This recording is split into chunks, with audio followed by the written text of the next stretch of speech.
Spoken English किंवा English तुमचा जो इंटरव्ह्यू होतो किंवा कुठेही लागलं तर आजकाल आपल्याला इंग्लिश लागते. इंग्लिश ही ग्लोबल लँग्वेज आहे. ग्लोबल शब्दाचा अर्थ काय की आपण एका शहरात राहतो, शहराच्या नंतर त्याचं राज्य असतं, राज्याच्या पुढे कंट्री असते आणि कंट्री बऱ्याच कंट्री झाल्या की मग काय होतं, खंड होतो. पण आपण वर्ल्ड म्हणजे ग्लोबल, तर सगळ्या जगात जास्तीत जास्त लँग्वेज चालते कुठली तर इंग्लिश. तर मिनिमम आपल्याला इंग्लिश चांगली आली पाहिजे. इंग्लिश चांगलं न येण्याचे वेगवेगळे कारणं आहेत. जसं आपल्याला गणित चांगलं येतं पण तरी इंग्लिश चांगलं येत नाही, याचं कारण काय असेल? आपण गणित शिकलो तसं इंग्लिश पण शिकलेलं आहे, पण काय झालं ते इंटिग्रेट झालं नाही. इंटिग्रेट म्हणजे सगळं एकत्र झालेलं नाही. मग काय काय प्रॉब्लेम असतात? तर जसं प्रत्येक घराला 4 भिंती आहेत. कुठल्या कुठल्या 4 भिंती? जसं 1 2 3 4. कुठल्याही घराला किंवा रूमला 4 भिंती लागतात. तसं लँग्वेजला पण 4 गोष्टी लागतात. कुठल्या कुठल्या 4 गोष्टी लागतात नीट समजून घ्या. पहिला पार्ट आहे त्याला म्हणतात grammar. First is a grammar. Grammar म्हणजे काय?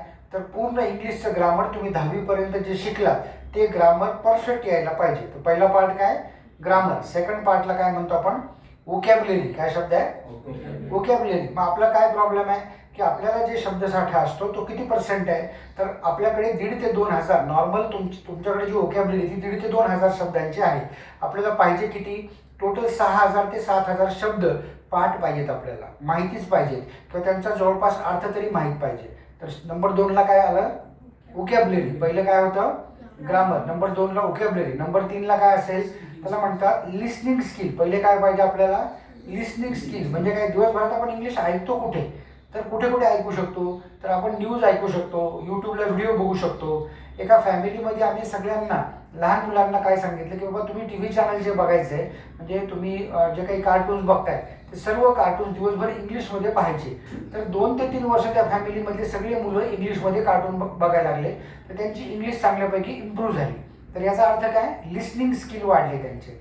तर ही पण एक टेक्निक आहे ज्याच्यामुळे आपलं इंग्लिश वाढू शकतं. सगळ्यात शेवटचं आहे टॉकिंग स्किल. मग आपल्याला बोलण्याची पहिले सवय पाहिजे. तुमच्यापैकी बरेच लोक कसे असतात? इंट्रावर्ड असतात. इंट्रावर्ड म्हणजे काय? अबोल किंवा कमी बोलणारे. एक्स्ट्रावर्ड म्हणजे काय? जास्त बडबडे. तर जे जे लोक इंट्रावर्ड आहेत त्यांना काय करायचं आहे? एक्स्ट्रावर्ड व्हायचं आहे. कसं व्हायचं आहे? एक्स्ट्रावर्ड. म्हणजे काही कारण नसताना तुम्ही मराठीत का होईना पहिले बडबड करायला सुरुवात करा, बोलायला सुरुवात करा. कारण बोलणं हे गरजेचं आहे. बोलणे म्हणजे काय? तुम्ही वेगवेगळे विषय घेऊन गप्पा मारा. तर that is a talking. Last आहे टॉकिंग स्किल. तर हे 4 प्रकारच्या गोष्टी तुम्ही शिकल्या तर तुम्हाला जमणार आहे. काही मुलं म्हणतात त्याच्यातलं ग्रामर चांगलं आहे आमचं तरी मला इंग्लिश येत नाही, किंवा काहींची वोकॅब्युलरी खूप चांगली असते, काहींची लिसनिंग स्किल चांगली असते, काहींची टॉकिंग असते. पण 4ही गोष्टी एकत्र नसल्यामुळं त्यांचा टोटल, जसं गाडीला 4 चाकं पाहिजेत, एक जरी चाक पंक्चर झालं तर तुम्हाला नाही जमणार. तसं तुमचं इंग्लिश आहे. सांगा कुठले कुठले पार्ट झाले?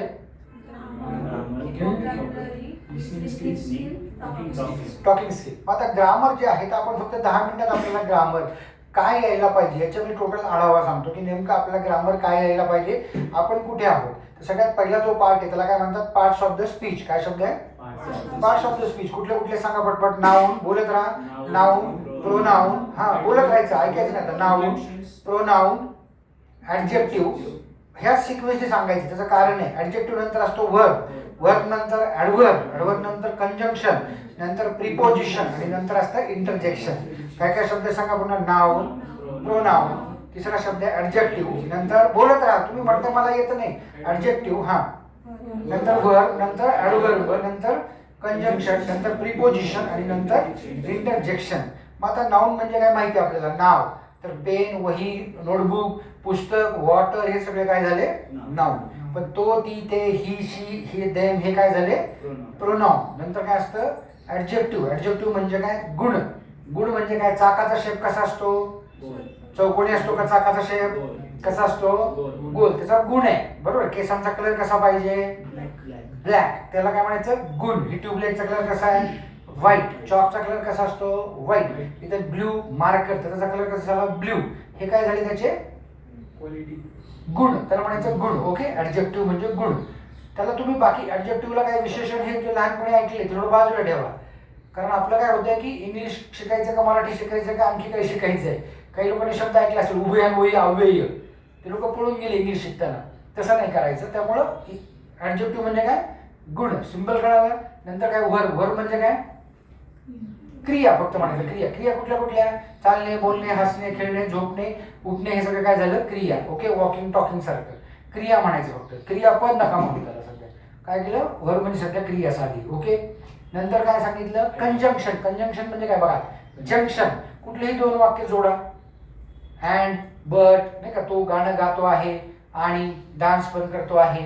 काय केलं आपण, अँड लावलं, हे काय झालं, कंजंक्शन. कंजंक्शन नंतर काय, प्रिपोजिशन. प्रिपोजिशन म्हणजे काय, पोझिशन दाखवणे. माठातलं पाणी कुठे असतं, माठाच्या बाहेर, आतमध्ये, बरोबर आहे. फॅन कुठे, वरती आहे, बरोबर आहे. चप्पल कुठे असते, खाली, पायामध्ये, बरोबर आहे. थोडी पोझिशन चुकलं तर काय होतं, सगळं चुकतं. जसं टिकली कुठे पाहिजे, कुठे लावली पाहिजे आपण, नाकावर.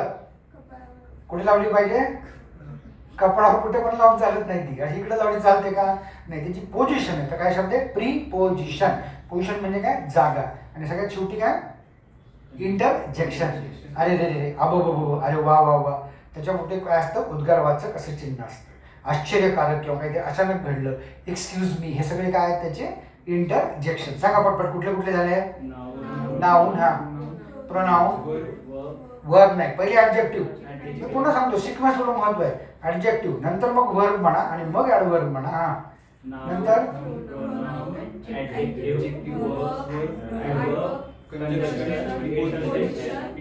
इंटरजेक्शन, बरोबर आहे. आता मला सांगा, गुड म्हणजे काय, गुड म्हणजे इथं काय, ऍडजेक्टिव्ह.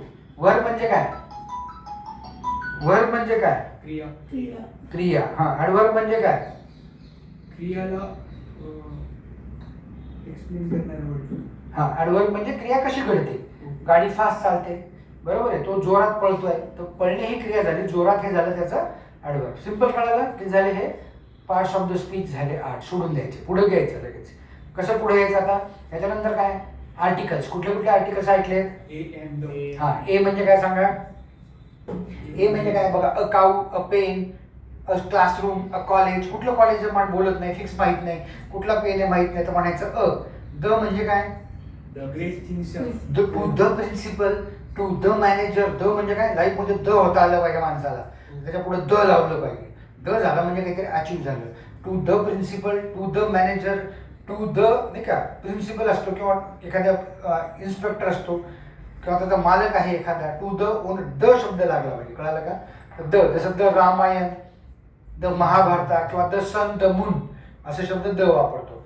आणि तिसरा शब्द ज्याला म्हणतो आपण ॲन. काय, ए कळालं, द कळालं. ॲन कुठे आहे, ए म्हणजे किरकोळ आणि द म्हणजे फिक्स. आणि आता ॲन कुठे आहे तर पहा, तुम्ही बोलताना कसं बोलता, ए ई आय ओ यू. एकदा म्हणून बघा, ए काही चिटकते का जीभ, प्रोनाउन कुठं काही चिटकते का घसा, नाही. ई नाही चिटकला. ओ यू ऐकले. ह्याच्यावर एक फोनोटिक्स नावाचं वेगळं आर्टिकल आहे. रोज घरात वेळ भेटला तेव्हा तुम्ही ए ई आय ओ उच्चार करा. तर हे उच्चार जेव्हा एखाद्या शब्दाच्या पुढे येतात, उदाहरणार्थ कुठले कुठले शब्द आहेत, अम्ब्रेला, काय आलं, यू, मग त्याच्या आधी काय आलं पाहिजे, ॲन. आईस्क्रीम, आय आल्यामुळे ॲन आईस्क्रीम.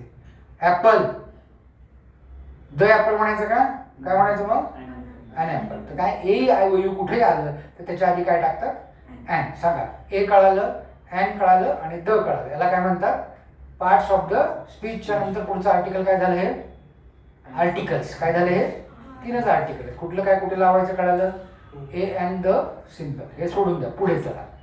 कळलं का. त्याच्यामधलं काय, नाऊन आपल्याला सिम्पल माहिती आहे. प्रोनाउन फक्त सांगा, यू, काय काय इकडे, यू, नंतर काय, युअर, नंतर काय, मी. मी म्हणजे काय, आय, स्वतः, आय, मी आणि माय, बरोबर, म्हणजे काय, माझं. This is my body, this is my pen, this is my mobile, आपण माय म्हणतो. मी कसं वापरतो, माझ्या वडिलांनी मला मदत केली, कसं म्हणाल, माय फादर हेल्प्स मी, म्हणजे असं आपल्याकडे. ओके. यू म्हणजे तू, तुमच्या समोरची व्यक्ती. आणि तिसरा व्यक्ती म्हणजे काय, ही किंवा शी. कळालं का. आय आणि यू समोरासमोर आहे, पण ही आणि शी तिराहित व्यक्ती आहेत. ओके. 3 शब्द कळाले. कुठले कुठले, ही आणि शी. तर ही आणि शी कसं वापराल, ही च्या पुढे इकडे शी, तर ही शाहरुख खान, त्याच्या बायकोचं नाव काय, हा, शाहरुख खानच्या मिसेसचं नाव काय, हा, मग कसं म्हणाल, ही शाहरुख खान. इकडे बघितलं काय म्हणाल, हिज वाईफ नेम इज, हा, इकडनं सांगा कसं आहे, शी इज गौरी खान. हा, हर हजबंड, कळक, her husband name is Shahrukh Khan. इकडनं इकडं हर, इकडनं इकडं हिज. पुन्हा एकदा हिज आणि हर. आता हिम कधी वापरतो आपण? हिम म्हणजे त्याला. अमिताभला काय म्हणतात लोक? बिग बी. तेंडुलकरला काय म्हणतात? Master blaster. कळलं का? आमिर खानला काय म्हणतात? Mister perfectionist. तर असे हे जर तो पण नाव वापरतो आपण, त्याला काय? People call him. तर काय? ही, हिज आणि हिम झालं. पुढं काय? दे, देअर, देम आणि वी, आवर, अस. वी म्हणजे आपण. We are from India. Our country is India. People call us काय? इंडियन. सांगा 3 शब्द कुठले कुठले? We are from India. Our country is India. People call us. तर आवर, अस कळालं. आता दे आर फ्रॉम पाकिस्तान. कळलं का? Their country is Pakistan. People call them Pakistani. तिन्ही शब्द कळाले का? असं दे, देअर, देम कळालं. इट म्हणजे निर्जीव गोष्ट. It is a table. शब्द इट्स कलर इज ब्लॅक. कळायला लागले. हे सगळे झाले प्रोनाउन. पुढे ऍडजेक्टिव्ह. ऍडजेक्टिव्ह म्हणजे काय सांगितलं? गुण. श्रीमंत, गरीब. त्याच्या सरासरी अपोजिट शब्द तयार होतात. श्रीमंत, गरीब, जवळ, लांब, उंच, बुटका हे सगळे काय झाले? ऍडजेक्टिव्ह. काय झाले? ऍडजेक्टिव्ह. वर्ब म्हणजे सांगा कुठली कुठली? क्रिया. चालणे, बोलणे, क्रिया. क्रियेच्या 5 प्रकारे सांगा. V1, V2 म्हणत राहा. V1, V2, V3, V4, V5 म्हणा. कुठल्या कुठल्या? बरोबर. आता V1 कसा लक्षात घ्यायचा? V1 म्हणजे म्हणा काळ लक्षात येत नाही. काय येत नाही? म्हणजे आय प्ले क्रिकेट. कधी खेळतो सांगितलंय का? आय प्लेड म्हणलं झालं, पास्ट टेन्स कळतंय तरी ना. पण I play cricket, me cricket खेळतो. कधी खेळतो नाही सांगितलं. म्हणून V1 इज द काळ कळत नाही. V2 पास्ट टेन्स म्हणा. V2 V3 परफेक्ट म्हणा. V3 V4 ING लावणे. V4 ING लावणे. बरं लेक्चर में बैठे V4 ING लावणे. आणि V5 म्हणजे काय? यस लावणे. सांगा. V1 म्हणजे काळ कळत नाही. V2 म्हणजे पास्ट टेन्स. V3 म्हणजे परफेक्ट. V4 म्हणजे ING. V5 म्हणजे यस लावणे. आता या क्रियेमध्ये आपल्याला किती परफेक्ट किंवा कुठला पास्ट आहे हे कळत नाही. म्हणून आता एक टेक्निक सांगतोय. अशा हात करा सगळे समोर हात करा एकदम स्ट्रेट. त्याला म्हणायचं सिंपल प्रेझेंट टेन्स. काय केलं? सिंपल. बोला एकदा पटकन. हा कुठला? आता या साईडला गेला. पटकन म्हणा. Simple past tense. हा. Simple future. पट. Simple present tense. हा. Simple past tense. Simple future. आता थोडं मोमेंट झालं तर काय म्हणायचं? कंटिन्यू क्रिया चालू आहे बघा. Playing, singing. हा. प्रेझेंट कंटिन्युअस म्हणा. हा. इकडे कुठला? हा. फ्युचर. पुन्हा एकदा. Present continuous, past continuous, future continuous. पुन्हा एकदा. हा. आता परफेक्ट म्हणजे काय बघा. तुमच्याकडे जो पेन आहे तो आता आहे का घेतल्यापासून आहे? का घेतल्यापासून आहे? मोबाईल आता आहे का घेतल्यापासून आहे? कळलं का? आहे. पण तो माझ्याकडे आहे याचा अर्थ काय? आता आहे नाही तर घेतल्यापासून आहे. तर त्याला म्हणायचं काय? त्या गोष्टीच्या त्या काळाच्या थोडं मागे जाणे याला परफेक्ट म्हणा. काय म्हणायचं? परफेक्ट. त्याला प्रेझेंट परफेक्ट. नंतर पास्ट मध्ये पण थोडं मागे. मी तुमच्याकडे 2022 ला आलो होतो आणि त्याच्या आधीच तुमच्याकडे कार होती. तर काय म्हणाल तुम्ही? Past perfect.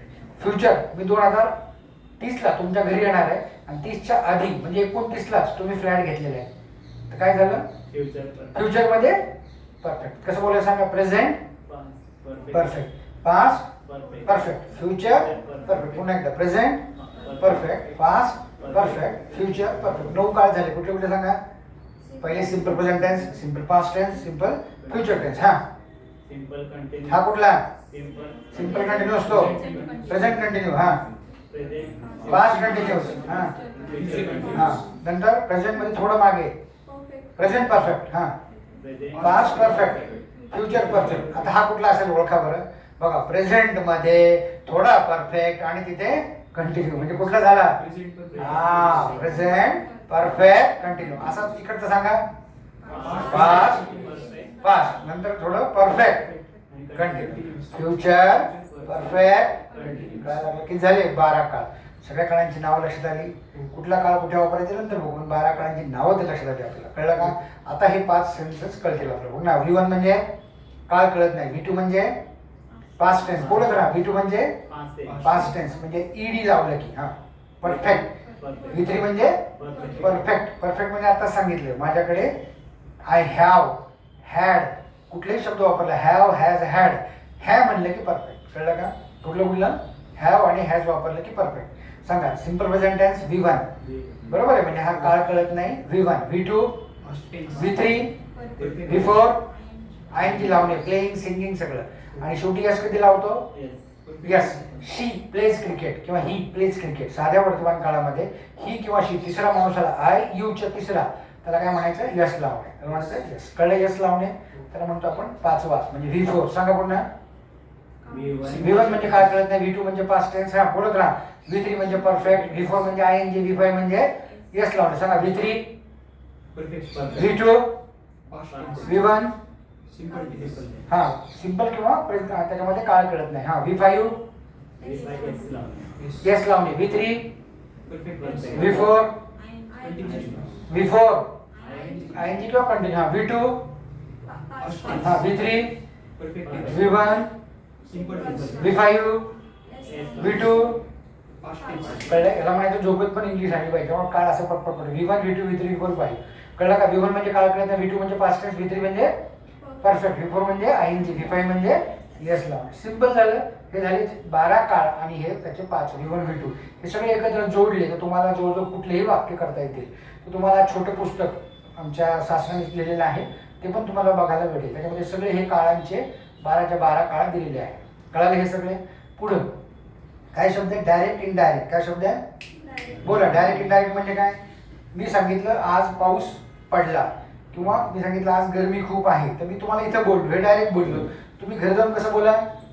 आमचे सर असे म्हणले की आज गरमी खूप आहे. कळालं का? पुणे खूप चांगली सिटी आहे, पुणे एज्युकेशनचं माहेर घर आहे, मी बोललो, तर तुम्ही घरी जाऊन सांगणार असं. कळलं का? बातम्यावाले सगळे काय करतात? इनडायरेक्ट बोलतात. पंतप्रधान असे म्हणाले, याला काय म्हणायचं? इनडायरेक्ट. समोरासमोर जे वाक्य त्याला काय म्हणायचं? डायरेक्ट. आणि ते कुठेतरी तिसरा माणूस बोलतोय दाखवायचं, त्याला काय म्हणायचं? इनडायरेक्ट. दोन शब्द कळाले? डायरेक्ट आणि इनडायरेक्ट. पुढचा शब्द आहे ऍक्टिव्ह व्हॉइस, पॅसिव्ह व्हॉइस. काय शब्द आहे? ऍक्टिव्ह व्हॉइस म्हणजे काय? करता पहिले घ्यायचा. कळलं का? राजू, कळलं का? जोरात गाडी चालवत आहे. कळलं का? ही जोरात गाडी चालवण्याची क्रिया राजू करतो आहे. तर राजू करता नंतर घेतला, क्रिया पहिले घेतली, तर कुठलं झालं? पॅसिव्ह. डायरेक्ट म्हणजे अहंकार पहिले, करता पहिले क्रिया नंतर, त्याला काय म्हणायचं? Active voice. आणि करता मागे ढकलला, क्रिया पहिले घेतली, तर काय म्हणायचं? Passive voice. कळलं? Active voice, passive voice. तिसरा शब्द आहे डिग्री. किती प्रकारच्या डिग्री असतात? 3. कुठल्या कुठल्या? Superlative, comparative. आणखी कुठली? कळायला लागले काय होतं आपल्या ग्रामरचा काय प्रॉब्लेम आहे? हा पहिल्या साधी असते त्याला पॉझिटिव्ह डिग्री म्हणा. पॉझिटिव्ह डिग्री म्हणजे काय? आपल्या आई जशी बोलते, समजा आईला 2 मुलं आहेत, तर काय म्हणते? राजू आणि संजू. तर काय म्हणेल? राजू इतकाच माझा संजू पण हुशार आहे. म्हणजे ती दोघांमध्ये कम्पेअर नाही करणार, ती तेवढंच आहे असं म्हणेल. त्याला म्हणायचं पॉझिटिव्ह डिग्री. मग गुड, त्याला काय म्हणायचं? गुड शब्द. त्याच्या पुढचा असतो बेटर. शेजारी पाजारी काय म्हणतील? नाही, तुमच्या भांड्यापेक्षा आमचा भांड्या जास्त हुशार आहे. बरं, कम्पेअर करतील ना. That is what? Comparative degree. त्याला काय म्हणायचं? कंपॅरेटिव्ह. गुडच्या पुढे असतं बेटर. तुमच्या भांड्यापेक्षा आमचा भांड्या बेटर आहे, असं बेटर म्हणणे. कळलं का? तिसरा शब्द काय? Superlative degree. सुपरलेटिव्ह डिग्री म्हणजे काय असेल? बेस्ट, टॉपचं. जसं सगळ्यात टॉपचा मोबाईल काय म्हणाल तुम्ही? ॲपल. तर लगेच काय? मग तो सुपरलेटिव्ह डिग्री झाला. म्हणजे सगळ्यात चांगलं महाराष्ट्रातलं व्यापारी केंद्र कोणतं आहे? तर मुंबई. आणि इज बेस्ट. काय म्हणायचं? बेस्ट. मग गुड, बेटर, बेस्ट. अरे 3 शब्द. पहिली कुठली? पॉझिटिव्ह. दुसरी कुठली? कंपॅरेटिव्ह. तिसरी कुठली? सुपरलेटिव्ह. सुपरलेटिव्ह म्हणजे एकदम टॉपचं. उदाहरण लक्षात आले? पहिलं पॉझिटिव्हचं कसं? आईचं उदाहरण आई बोलताना घेते गुड, ते त्याच्या इतकाच माझा दुसरा मुलगा पण तेवढाच गुड आहे, तर गुड. बेटर म्हणजे कंपॅरिझन करणे. आणि तिसरं सुपरलेटिव्ह म्हणजे टॉप फक्त बोलले. काय झालं? डिग्री. कळाले? हे एवढं ग्रामर तुम्हाला सगळ्यांना यायला पाहिजे. सांगा काय काय शिकलो पटपट? पहिले noun, pronoun, parts of the speech शिकलो. त्याच्या पुढे नंबर 2ला काय शिकलो? आर्टिकल्स, ए अँड द शिकलो. नंतर पुढे टेन्स. किती प्रकारचे टेन्स होते? 12 टेन्स. सांगा कुठले कुठले? Simple present tense, simple past tense, simple future tense. Present continuous, past continuous, future continuous. Present मध्ये परफेक्ट, पास्ट मध्ये परफेक्ट, फ्युचर मध्ये परफेक्ट. नंतर present perfect continuous, past perfect continuous आणि फ्युचर परफेक्ट कंटिन्युअस. हे झाले 12. त्याच्या पुढे 5. बोला पटपट. V1 V2 V3 V4 V5. V1 म्हणजे काळ कळत नाही, V2 म्हणजे पास्ट टेन्स, V3 म्हणजे परफेक्ट, V4 म्हणजे ING, V5 म्हणजे यस लावणे. हे झाले V1 V2 V3 V4. हे दोघींचं कंबाईन केलं तर तुम्हाला काही काळ बनवता येतील कुठले पण. त्याच्यानंतर काय शिकलो? Direct indirect. डायरेक्ट इनडायरेक्ट म्हणजे समोरासमोर बोलले, इनडायरेक्ट म्हणजे पत्रकारासारखं बोलले. तिसरं त्याच्या पुढचं ऍक्टिव्ह व्हॉइस आणि पॅसिव्ह व्हॉइस. ऍक्टिव्ह म्हणजे करता पहिले घेतला, क्रिया नंतर घेतली तर म्हणायचं ऍक्टिव्ह व्हॉइस. पॅसिव्ह व्हॉइस म्हणजे क्रिया पहिले घ्या, करता नंतर घ्या. आणि नंतर 3 काय शिकलो? Positive comparative. डिग्री. कळलं? 3 डिग्री. इतकं ग्रामर, हे 10वी पर्यंत ग्रामर. यासाठी छोटे छोटे पुस्तकं मार्केटला अवेलेबल आहेत. त्यातून तुमचं सगळं ग्रामर झालंच पाहिजे. एवढं ग्रामर सगळ्यांना आलं पाहिजे. कळलं का? त्यासाठी पुन्हा पुस्तकं घ्या, पुन्हा क्लास लावा असं काही करायची गरज नाही. एवढं रिपीट करा. काही बुक्स तुम्हाला देतो मी इथं, त्यातनं तुमचं सगळं होईल. याच्यातनं सगळं ग्रामर, त्या नोट्स पण आपल्याकडे आहेत, ऑनलाईन पण भरपूर अवेलेबल आहे. काय शिकलो? ग्रामर. पुढं काय शब्द आहे? व्होकॅब्युलरी. व्होकॅब्युलरी कशी वाढवायची? तो शब्द घ्यायचा, त्याला मराठीत वापरायचं. सॅक्रिफाईस म्हणजे काय? बलिदान. त्याग. बरोबर आहे. समजा देशासाठी भरपूर लोकांनी काय केलं? सॅक्रिफाईस केलं. आई वडील आपल्यासाठी काय करतात? सॅक्रिफाईस करतात. बरोबर आहे. शेजारी पाजारी आपल्यासाठी सॅक्रिफाईस करतील का? नाही. काय केलं आपण? सॅक्रिफाईस शब्दाला इंग्लिशमध्ये वापरलं. मॅन्डेटरी म्हणजे काय? कंपल्सरी. कंपल्सरी. आजकाल इंग्लिश शिकणं काय झालंय? मॅन्डेटरी झालं. कंपल्सरी काय म्हणायचं? मॅन्डेटरी झालंय. कॉम्प्युटर येणं पण काय? मॅन्डेटरी झालंय. बरोबर आहे. आणखी काय? फॉरेन टूरला जाणं काय झालंय? मॅन्डेटरी. लग्न करणं मॅन्डेटरी का पण? नाही, तसं काही नाही. पण काही ठिकाणी ते पण मॅन्डेटरी करतात लोक. नाही, तुला केलंच पाहिजे. काय शब्द आहे? मॅन्डेटरी. काय केलं आपण? वाक्यात उपयोग केला. रोज करायचं काय? इंग्लिश शब्द घ्यायचा, वाक्यात उपयोग करायचा. इंग्लिश लँग्वेज कशी आहे? सायकल सारखी. तुम्ही सायकलवर निबंध लिहिलं, सगळं लिहिलं, सायकल सगळं लिहिलं, पण सायकल कधी वापरलीच नाही. येईल का सायकल तुम्हाला? सायकलची एक्झाम दिली, पास पण झाली, रिटर्न टेस्ट, पण सायकल आली का? नाही. तसं इंग्लिशचं. इंग्लिशच्या खूप एक्झाम तुम्ही पास झाल्या, तरी तुम्हाला इंग्लिश येत नाही. याचं कारण ते आहे, कारण तुम्ही वापरली नाही इंग्लिश. सो आपण काय व्हायचं? तुम्ही पुढे युजर ऑफ द इंग्लिश व्हायचं. रोज एक इंग्लिश शब्द सांगायचा. आज कसं मी 2 सांगितले, सॅक्रिफाईस, मॅन्डेटरी. तुम्ही पण काय करायचं? रोज येताना घेऊन यायची लिस्ट एखादी, त्याला मराठीत वापरायचं. म्हणजे किती छान म्हणण्यापेक्षा काय, किती ब्युटिफुल आहे असं म्हणलं चांगलं आहे. कळलं काय? म्हणजे प्रत्येक वेळेस एक शब्द तरी इंग्लिश वापरा आणि नवीन नवीन शब्द वापरा. आता सरांनी तुम्हाला IELTSचं एक्झाम्पल सांगितलं असेल. त्या एक्झाममध्ये तर काय वैशिष्ट्य आहे की साधे शब्द नाही, त्याचे समानार्थी शब्द तुम्हाला माहीत पाहिजे. IELTSची एक जागतिक लेवलची टेस्ट आहे. त्याचा रँक तुमचा 7च्या पुढे म्हणजे 7, 8, 9 ह्या रेंजमध्ये जर आला आणि तो तुमच्या रिझ्यूममध्ये टाकला, तर तो तुमचा रिझ्यूम जागतिक लेवलला कुठे पण सिलेक्ट होतो. म्हणून IELTSची एक्झाम पण द्यायला पाहिजे. तर पहिलं काम आहे आपलं हे, पहिलं ग्रामॅटिकल इंग्लिश तयार करणे. नंबर 2ला व्होकॅब्युलरी. आणि नंबर 3ला सांगितलं मी लिसनिंग स्किल.